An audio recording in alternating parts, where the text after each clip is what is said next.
So you recently went through a breakup, or perhaps you're still going through a breakup and you decided to go no contact. Now, one of the fears you might have is that she'll forget about you.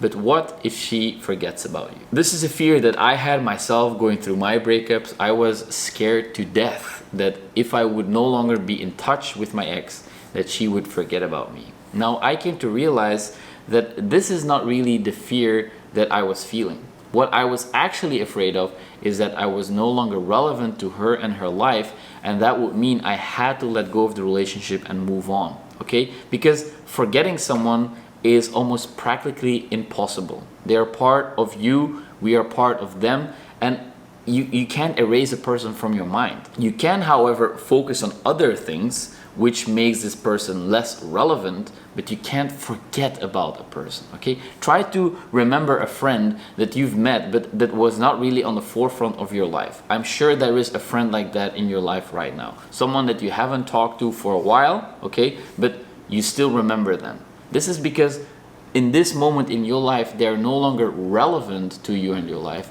but you don't forget about these people, all right?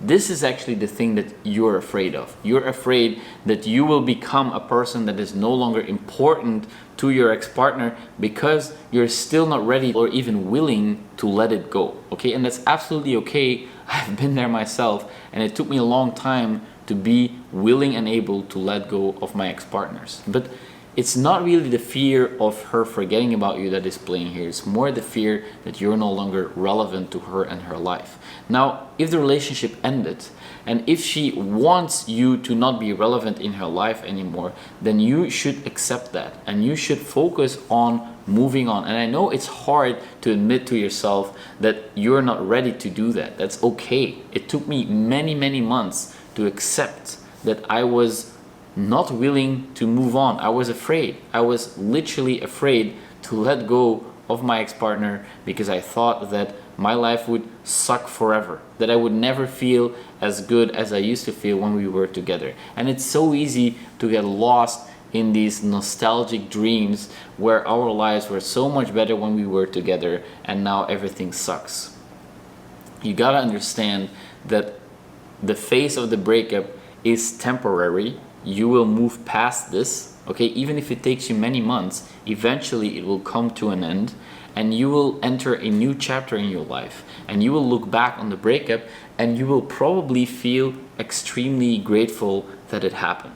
Every single time in my life when I went through a breakup, I went through a personal transformation that made me into a more mature, well-rounded, holistic man who can take care of himself. And I'm extremely grateful that the breakups happened, because I am a firm believer that faith will teach us what we need to learn, okay? The universe doesn't give us what we want, it gives us what we need.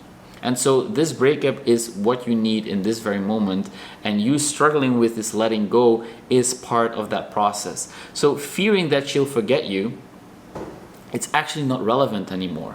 Okay, it's really not important, even though it feels like it's important. It is important because you still haven't fully let go, and that's okay. It's going to take time. It's scary to do that, but you have to admit to yourself that you are unwilling to let it go before you can actually let it go. And it's hard, it's difficult to do that, because you kind of want to play the victim. You kind of want to believe that no, it's because she left and I feel shit and I want to change the situation, and the only way for me to change that is to get back together, because then I will feel like I used to feel. That is not going to happen. Okay, the relationship ended for a reason. That's also something that I'm a firm believer of. When the relationship ends, it happens for a reason, and we just don't want to accept that. That is the hardest part, the accepting that it's over, the accepting that it's time for something new, okay?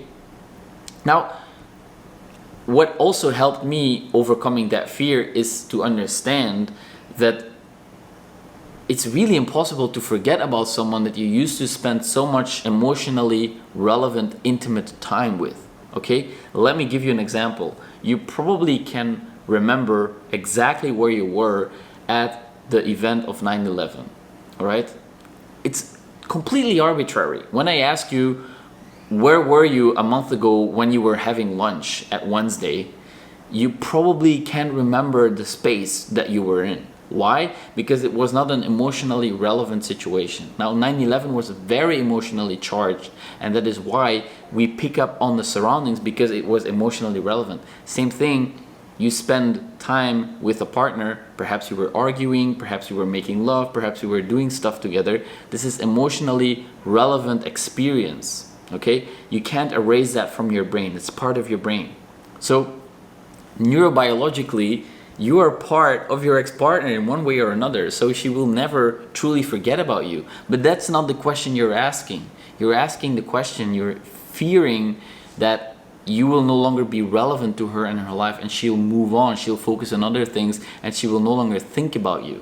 Okay, that is the question that you're asking. And when you admit this to yourself, you can go a step further. You can ask yourself, why is it important that I am still relevant to her? Most likely because she is still relevant to you, and you want to balance out the equation. You don't want to feel like a stupid person to constantly be thinking about her when she's probably not even considering you in her mind right now. Okay, I know it's like, I used to look at my ex's social media and try to figure out what they are doing, and I would be daydreaming about what they were doing, and it looked like their lives were so amazing and they were having a fantastic time, and it made me feel terrible about myself. But secretly, I enjoyed that pain. Secretly, I got some kind of satisfaction from that, because it was simply me trying to hold on to a relationship, simply me trying to get some kind of emotional response out of myself that was relevant to her, because I was not willing to let her go. Okay, that's the hardest thing to accept. You have to let go. It's simple as that. And it's always the best option to let go. Because if you let go, whether she comes back or not, it's no longer relevant. It's no longer important. And I know that this might be something that you don't want to hear right now. That's totally fine. That simply means that you're not ready to let it go yet. And that's okay. It takes time. It's not easy. I've been there for many, many months. I was unwilling to let it go, and I got some kind of satisfaction out of that. It made me feel safe. I was afraid. I literally thought that if I would let it go, that would mean it would never come back. But that's precisely the thing that you need to let go of. Because when you do that, then it doesn't matter whether she comes back or not, because you're now good on your own. All right? Now, for those of you who have been going through a breakup for many months, and you've been doing the work on yourself, self-improvement, you've got your life together, perhaps you changed jobs, you took care of yourself, you started going to the gym, all these things, you started to do these things, and you still feel like you're kind of afraid that she forgot about you, or you still feel like you're unable to move on, you still feel like your life is not as it used to be. That's totally fine. Okay, I think that this is going to this lasting feeling, it can last for a long time, and that's okay. You can learn to live with that. Okay, it doesn't have this emotional punch anymore as much. Okay, and this is something to be grateful for, because you can look back and see how much progress you've made, and then be grateful for your improvements. And that was all initiated because of the breakup. And I promise you, your next partner is already on her way.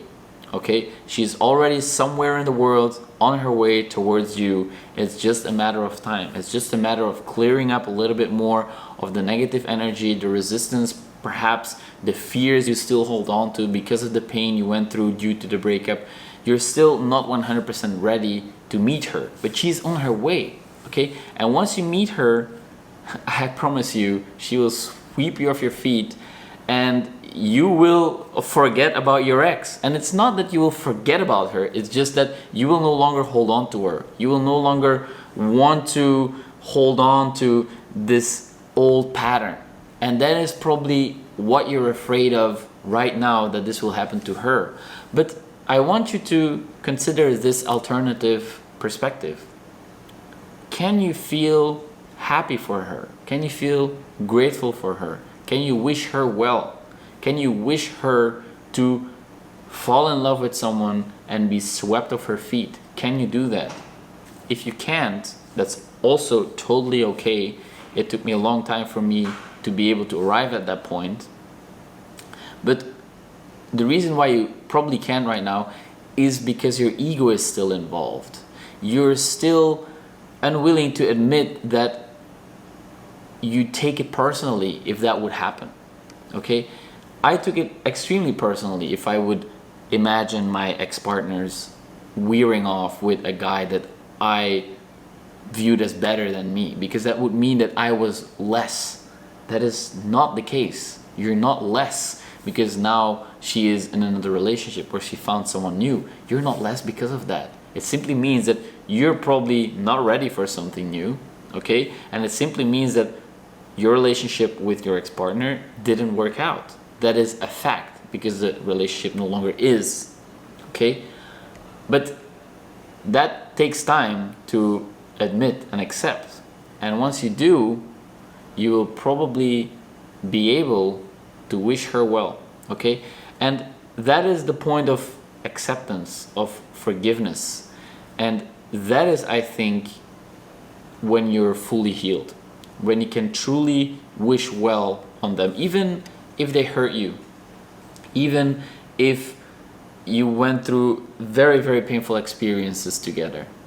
It's still possible to wish well upon someone else. And it's not for them you do this. You don't do this for them. You do this for yourself.